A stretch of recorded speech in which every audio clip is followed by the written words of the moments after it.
حضور صلی اللہ علیہ وسلم نے ارشاد فرمایا کہ جس شخص کے ساتھ اللہ تعالیٰ بھلائی کا ارادہ کرے اسے دین کی سمجھ عنایت فرما دیتا ہے۔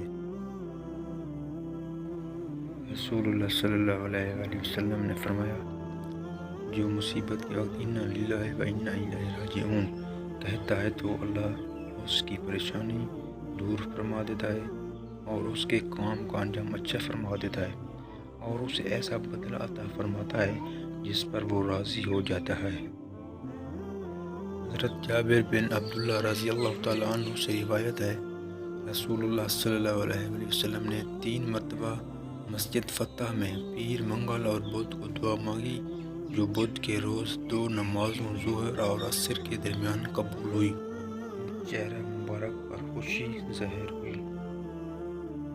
رسول اللہ صلی اللہ علیہ وسلم نے ارشاد فرمایا، 3 آدمیوں کی دعا کی قبولیت میں کوئی شک نہیں۔ نمبر 1 مظلوم کی دعا، نمبر 2 مسافر کی دعا، نمبر 3 والد کی دعا اپنے بیٹے کے حق میں۔